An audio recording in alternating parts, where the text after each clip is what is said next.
Eh bien, merci Eric pour votre brillante intervention. Alors, je vais tenter de créer peut-être un petit peu d'émotion pour faire passer mon message. Je crois que c'est bien ça, l'émotion, l'élément central du nudge. Alors, les propositions du SINASAV. Effectivement, avec mes petits camarades du conseil d'administration du SINASAV, ainsi que les industriels de la ventilation, nous avons créé un groupe de travail. Alors, bon, avec des gens qui travaillent. Là, on voit qu'il y en a d'autres qui sont moins actifs. Bon. Je le disais, les industriels de la ventilation. Donc, je tiens à remercier mes camarades du conseil d'administration pour cette commission. C'est récent, effectivement. On a engagé cette réflexion depuis maintenant 8 mois. Elle débouche sur l'enquête BVA, bien entendu, et les résultats que nous vous avons communiqués tout à l'heure, ce matin. Alors, eh bien, je dirais maintenant, il faut passer à la transformation des indicateurs de cette étude que le SINASAV va diligenter, passer des indicateurs vers les actions que nous pouvons mener, le SINASAV sur le terrain, les entreprises du SINASAV sur le terrain. Alors, nous avons, je vais d'abord vous rappeler le contexte, effectivement, même si on en a beaucoup parlé ce matin, j'espère ne pas être trop redondant avec ce qui a été dit ce matin, mais clairement, on a vu dans l'enquête que la QAI est aujourd'hui sous-estimée, voire méconnue. On a une quasi-absence, bien sûr, du sujet au niveau des pouvoirs publics. Or, c'est un véritable sujet de santé publique. À l'inverse de la QAE, je pense que effectivement, la QAE, qualité de l'air extérieur, est aujourd'hui bien présente dans la tête des gens par rapport à la pollution à l'ozone, la circulation alternée, les particules fines, mais encore les pollens. On a aujourd'hui des indicateurs sur la qualité de l'air extérieur qui sont développés tous les jours par les médias. Donc, en revanche, sur la QAI, c'est un peu le vide. Alors, une filière, bien entendu, une filière que nous représentons aujourd'hui, syndicat professionnel, qui n'est pas organisée ou très peu organisée. Eh bien, le SINASAV, c'est 14 millions d'interventions annuelles. Nous sommes, je pense, nos entreprises adhérentes sont tout à fait légitimes pour s'emparer du sujet de la qualité de l'air intérieur et bien entendu de la ventilation des logements. Après vous avoir rappelé le contexte, nous avons réfléchi au sein du CA à deux axes de travail. Le premier axe de travail qui est le faire savoir, et le deuxième axe qui est le savoir-faire. Concernant le faire savoir, eh bien, nous avons pour projet de mener des actions de communication via, bien entendu, le grand public, alors via les médias, nous l'avons déjà fait hier via la presse professionnelle, mais aussi les réseaux sociaux, bien entendu, sans les oublier, parce que c'est très important aujourd'hui. Une communication via, donc, aux particuliers, mais via les syndics de copropriété, les associations de consommateurs, on l'a vu ce matin. Les gens croient beaucoup à ce que disent les associations de consommateurs, les promoteurs et les CMistes. Bien sûr, afin de provoquer un électrochoc et une réelle prise de conscience sur la pertinence de l'entretien, parce que le fond de l'affaire, il est là, c'est l'entretien des systèmes de ventilation. Donc, le faire savoir, eh bien, on a vu un plan de communication pour les particuliers, mais aussi un plan de communication pour les pouvoirs publics, envers les pouvoirs publics et les institutionnels. Alors, le but étant de convaincre les différents interlocuteurs qui sont concernés par la QAI et bien sûr par la ventilation des logements. Alors, très important, le deuxième point, profiter du renouvellement du 4e plan national santé-environnement en 2019 pour inclure, je dirais, la ventilation des logements dans ce plan.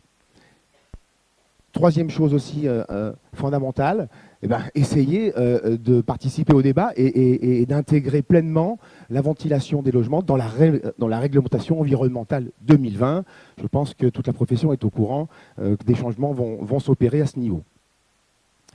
Alors voilà, nous avons réfléchi également, bien sûr, au deuxième axe de travail, qui est le savoir-faire. Alors le savoir-faire, c'est la technique, c'est ce que nos entreprises font tous les jours, je dirais, lors de nos interventions. Alors nous allons créer des outils, un guide référence, clairement, un guide référence ventilation du SINASAV, destiné à toutes et tous, qui reprend l'état du qui reprend tout le matériel disponible aujourd'hui en termes de ventilation, leur fonction, leur fonctionnement de ces matériels, et bien sûr, pour bien connaître, pour bien, je dirais, utiliser son installation, il faut avant tout bien la connaître. Donc, un guide référence, ventilation, pour tous.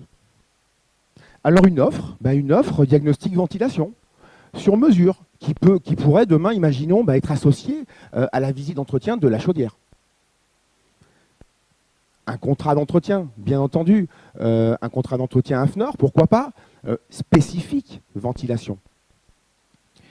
Des outils pratiques. Alors, Eric, on peut associer ces outils pratiques, étiquettes, plaquettes, avec du nudge. Effectivement, on rentre dans un local, ce local est ventilé, est bien ventilé, pensez, je dirais, à le nettoyer, pensez à entretenir la ventilation, pensez à nettoyer les filtres. Voilà, avec des stickers ou autres qu'on peut créer et mettre chez nos clients, installer ça chez nos clients. Et puis, on en a pas mal parlé tout à l'heure, une offre d'appareils de mesure de la QAI, bien sûr développée en partenariat avec les industriels. Je pense que ce matin, la maison Aldès nous a fait part de sa nouveauté à ce sujet. Voilà, quelque chose de ludique, quelque chose de simple, avec des voyants, pour que le particulier vraiment se rende compte chez lui de la qualité de son air qu'il respire. Je crois que ça, c'est fondamental. J'ai effectivement testé un appareil qui mesure le taux de CO2. Alors, ce n'est pas un taux de COV, mais c'est un taux de CO2, mais qui reflète bien, je dirais, l'ambiance interne d'un logement. Et on se retrouve dans des réunions avec des taux de CO2 de l'ordre de 1000-1500 ppm, sachant qu'un taux de CO2 normal pour une chambre, par exemple, avec un enfant qui dort, c'est environ 300 à 400 ppm. Donc vraiment, je pense que ces appareils de mesure, il en existe aujourd'hui, bien sûr. On mesure l'humidité, on mesure, je le disais tout à l'heure, on mesure la température, c'est plus des stations météo. Mais là, sortir quelque chose qui soit réellement un indicateur de l'air qu'on respire, ça serait vraiment révolutionnaire. Qui plus est, connecté au système de ventilation, qui viendrait agir sur la puissance du moteur. Donc, vous l'aurez compris, c'est vraiment quelque chose qui peut être déclencheur. Les bonnes pratiques, alors, elles font partie du savoir-faire, bien entendu. Alors, les bonnes pratiques, on peut pas manquer, je ne peux pas manquer de vous parler donc du CaliSav.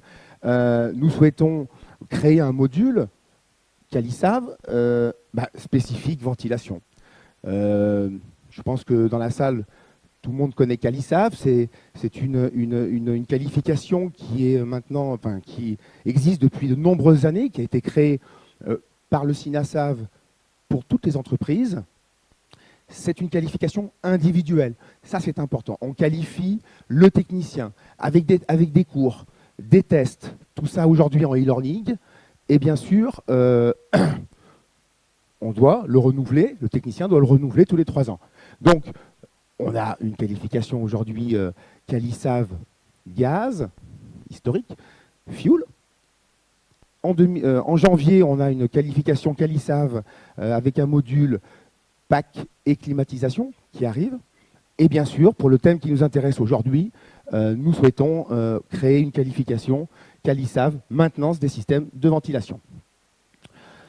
Alors, bien entendu, il faut, c'est facile à dire, mais je pense que nous devons préconiser du matériel de qualité, ça c'est important, qui soit certifié par, je dirais, nos partenaires fabricants, que ça soit du caisson, que ça soit des conduits. Il faut vraiment que ces matériels soient de qualité. Alors, là, c'est un point central aussi, je dirais, de la bonne pratique, c'est que l'on puisse accompagner les installateurs sur tout le process qui va de l'installation, la mise en service, puis ensuite, et enfin, la mise en main au client. Et puis, nous comptons sur nos amis et partenaires fabricants pour préconiser l'entretien des systèmes de ventilation qu'ils commercialisent et bien sûr former nos techniciens. Alors, j'ai préparé une petite conclusion. Vous l'aurez compris, la QAI, donc la ventilation des logements, font partie des grands chantiers de demain. Les logements, on l'a dit ce matin, sont et seront de plus en plus isolés, donc de plus en plus étanches. Les systèmes de climatisation réversibles de type RR sont également en forte augmentation. Tout ceci doit nous amener à former de nouveaux techniciens de maintenance. C'est sans doute une réelle opportunité pour créer de nouveaux emplois liés à l'entretien de la ventilation des logements. En tout cas, vous pouvez compter sur le SINASAV pour s'y atteler dans les prochains mois. Également, nous sommes à l'écoute de chacun d'entre vous et je lance un appel à toute bonne volonté pour nous rejoindre, pour venir échanger et travailler sur le sujet de la ventilation. Pour finir, je voudrais terminer par un petit clin d'œil. La part du bio dans nos assiettes n'a cessé de croître depuis quelques années. En effet, nous faisons attention à ce que nous mangeons, de plus en plus. Alors, pourquoi ne pas faire attention aussi à ce que nous respirons? Merci de votre attention.